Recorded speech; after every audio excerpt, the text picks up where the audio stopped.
All right, this is just going to be a short video on how to export an STL from Fusion 360 and get a print ready for printing using Polar Cloud.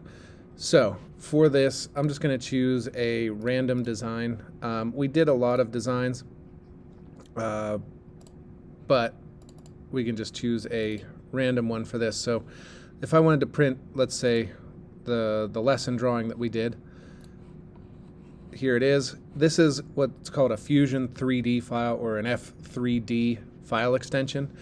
And the only thing that Polar Cloud is going to recognize is an STL file.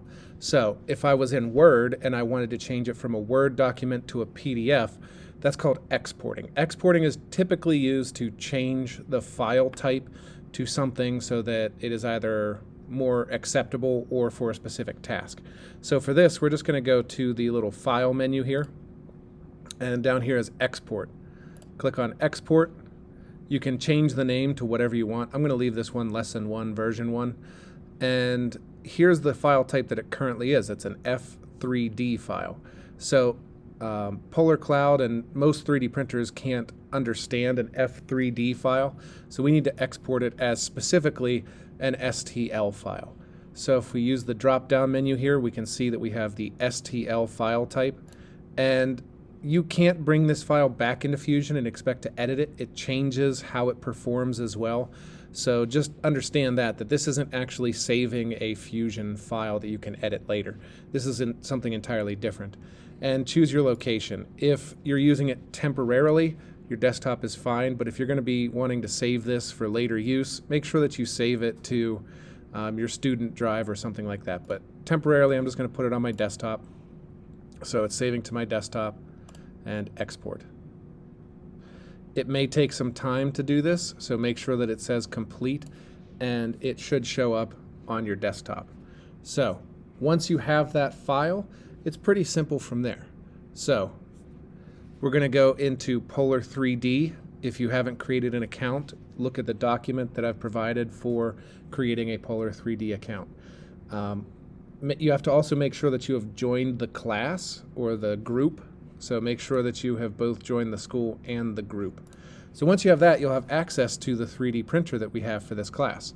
So right now, I have a selection here that says printer, but that may not always be there if the printer's off or something like that. So you can still create the file using the make selection up here. So go to make, printers, and then select the printer from there. So it brings you into this screen. If the camera's up, you'll see what it's currently printing, and even if it's currently printing something, you can print. You can add your print to the queue for things to be printed later. So over here above the information for the printer, right now you can see its temperature for the extruder and the heat bed, and that it's this far through a current job. But above that is build plate. And this is what's called a slicer. So a 3D object, it's very difficult to print, but what it's going to do is it's going to slice it into really thin layers and print each one of those layers one at a time, stacking them on top of each other until it creates the print. So the first thing I need to do is get a file in here. So I need to bring in that STL, and there's the upload to cloud button right here. If you hover over it, load objects from an external source. And I can drag and drop, or I can click to select. I have mine on the desktop, so I'm going to bring that in. So there's lesson 1, and upload. Once it's uploaded, it will automatically bring it in.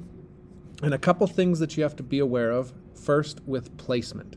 So we need to make sure that our placement is correct for best 3D printing results. So select the model in the screen here, and then this will allow you to move it and change it so that way it's going to print best. So you have to think about, it's going to slice this into really thin layers and then stack them up. So think like sheets of paper until it stacks it to this thickness. So it's going to squirt out just like a line and then kind of fill it in. So we want to make sure that we look at, what can be printed. So if I had this, let's say I rotate this. And yeah, that's the axis I want. So let's say I go 90 degrees that way. All of this will 3D print okay, but the problem you might have is these holes right here. So if it's putting a layer across this way, right when it gets to here, it's printing in midair. So it has nothing to support that liquid plastic that's squirting out. And it's just going to droop and sag and cause a poor quality print. Now, if there's features that can't be avoided, there's ways to fix that. But if you can avoid printing in midair by just rotating the part, so if I put this back to where it was, now it's not printing in midair. It's going to print around this circle, but it's not going to print over this circle in midair. So this orientation prevents a lot of headaches. So if you have to, you need to move and rotate your object. And if this is for the first assignment, you want to make sure that you scale this down just to save time. So the bigger the print, the longer it takes. So if you need to, you can scale this, change the size. So if I wanted to make it bigger or smaller, leave them linked so that way, everything stays the same. But for the purposes of this video, I'm going to leave it full scale, but these squares here, they're about an inch, a little bit less because it's metric. Each one of these is like a centimeter. So just be aware that it does give you a little bit of idea of scale on here and how big it's going to be. And for our 3D printer, you want to keep it as centered as possible. So if it's like way off to the side or hanging over the build plate, it's not going to print. It has to be inside that envelope. So you want to make sure that it's centered. Now, also in Z, see how it's below that grid now? It's not going to be able to print that. So you can fix that by, trying to guess where placement is. But if it's in midair or it is below, what you can do is you can push this button right here, and that makes sure that the bottom is touching the build plate. So that's pretty much it for position. Now, you do have some options in print settings as well. So all of this is going to affect either strength or how long it's going to take to print. So if you really don't care about strength, I just want to see what it looks like. All of these options down here in print settings, if you go with, all of the first options, that's going to be the fastest, weakest model, okay? And as you go up, it's going to increase strength, and it's also going to increase time, at least for these three, okay? So infill means it's going to print a shell, and then on the inside where you can't see, it's going to do a like honeycomb on the inside, so that way it's saving plastic. So if I choose 15%, it's going to do just bare minimum to get the shape. So it's not going to be very strong. 30%, that's general everyday printing. So as long as you're not trying to hang 100 pounds from it, it's going to be enough support. So this is kind of the generic setting that most of you will be using for pretty much every print. If it has to be ultra strong, then you can go to this. But every one of these increases time. And you could go all the way up to almost solid with this, but try and stay around 30%. Shell thickness. I told you it's going to print the outside and then just fill it with a honeycomb structure. So this is how thick is the outer shell. So if I want it to be fast and I just want to see what it looks like, 1. But it's going to be fairly low quality. It's going to break apart really easy. 2 or 3 is kind of your world. 2 for just general prints, 3 for something stronger, 4 for something really strong. So for this, just go with 2. And resolution. Draft is going to be really fast. It's going to print really thick layers. It's not going to be as highly defined. Medium, most of your prints are going to be medium. If you're printing something artistic, let's say, like if you wanted to print like a little figurine, you're going to want your resolution really high because it's going to have really intricate details. So if it has really like this is just square, like straight edges, it doesn't matter. So medium is fine. That's going to be good enough for this. platform adhesion type. This is going to be like skirt. It's just going to put a little path around the outside before it actually starts printing. All that's going to do is just kind of clear the nozzle and get things flowing correctly. It's just kind of a waste area. Skirt is definitely recommended.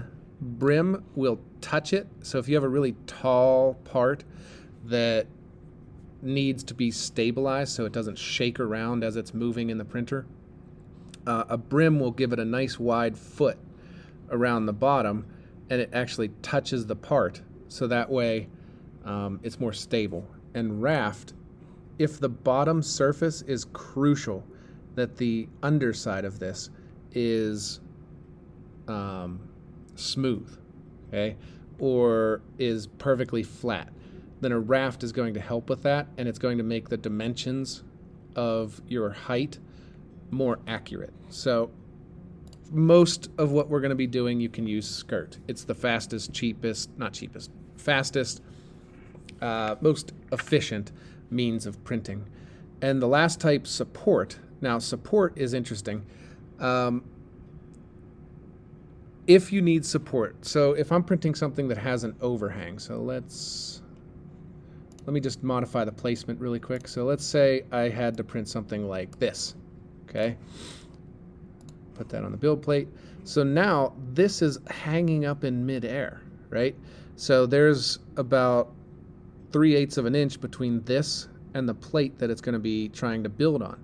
So if it's trying to print something in midair and you have to have it print that, and there's no orientation to solve something hanging in midair, what you're going to do is you're going to use that support material. And what it's going to do is that support material builds an easy to break away structure underneath of anything that's hanging over. So this one doesn't actually need it, but touching the build plate is only going to put support touching the build plate to the thing. So if what needs support is over your part, it's not going to get it. So I just recommend that if you have something that needs support, just choose everywhere. What that's going to do is anywhere that has an overhang, it's going to create that support. It defaults to lines type of support. Grid line, it's just going to make a single line of material and stack it on top of each other just to give it to something to sit on. I prefer changing that to grid. So other than that, this is ready to print. So I've checked my placement, I've checked my print settings. There's no need to go into advanced or G-code or anything like that. We're just printing with just basic PLA filament, so it doesn't need any kind of special treatment. So once you have this ready to go, hit print, and it's going to slice the object. The bigger the object, the longer it's going to take, and it puts you into a queue. So you can just see that there are 4 total jobs queued. That just means that there's 3 people ahead of you. So if there's 3 people ahead of you, I just print them in the order that I get them, and I am the one who determines when a print starts. So you just see it in the queue, you're good to go, and you wait until it gets printed. If it's a priority, come talk to me. Like if it has to be ahead of some just random person's job who's really not printing anything important, I can move it up. So if it's really crucial, come talk to me. We can look at the jobs that are ahead of this one. So you can't see them, but I can. So if you need to, come talk to me. But that's it for getting it ready for the 3D printer. And if you're really interested, you can watch it 3D print. It's kind of a janky print camera. It jumps around. You can kind of see it there. But you can see that it is currently printing a job. It's one of those 4 jobs, so there's technically only 2 ahead.